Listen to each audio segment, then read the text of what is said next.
Let's take a moment to check out the subwoofer settings on Pioneer's DEH-X2800UI. So the first thing we want to check here is in our initial menu. So the first thing I'll do is switch the head unit off. Right now I'm on the AM/FM source. Press and hold the source button for a couple of seconds to switch the radio off. Now the head unit is switched off, but I still have the clock on the screen. And I can press in on the volume control. And I want to go to the initial menu. Here's initial. You can also choose system, but we want the initial menu here. And we'll press enter.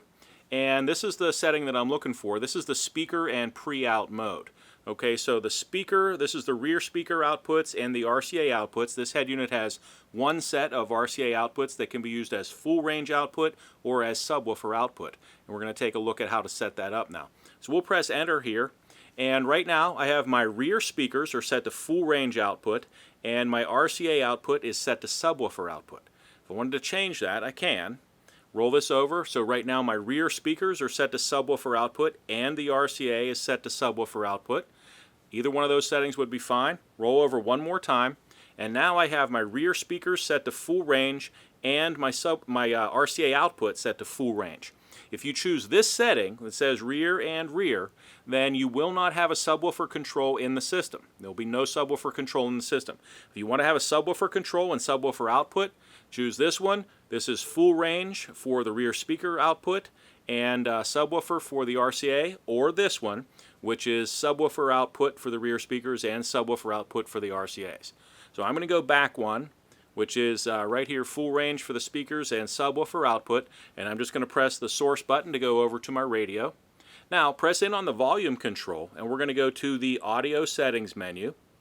Here's audio and we'll press enter and we want to get to the subwoofer settings. Okay, so right now my subwoofer is switched off.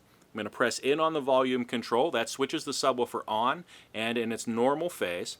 If I touch that again, the subwoofer is switched on and it's reverse phase. So test out your system. Does reverse phase or normal phase work best for you? For right now, I'm going to switch that on to its normal phase. Then we'll go hit the back button and roll over to our next setting, which is subwoofer control, and press enter. Here, I can choose a crossover frequency for my subwoofer control. Right now, my crossover frequency or a low-pass filter is set to 50 Hertz, and I can choose a number of different crossover frequencies here. I'll go with 100 Hertz for right now as my crossover frequency. I'll press enter, and I can choose to boost or cut that subwoofer output right here. And we'll choose to boost that up a little, and then I'll press enter again, and we can change the slope of the crossover between 12 and 24 dB per octave at the selected crossover point of 100 Hertz. Once you're done making those adjustments, press the back button, and you can roll over to the next setting, which is bass boost, and we can add a little more bottom into the system if we want to with the bass boost, or roll it back down to 0. When you're done making those adjustments, or at any time, you can press the iPod button here to escape.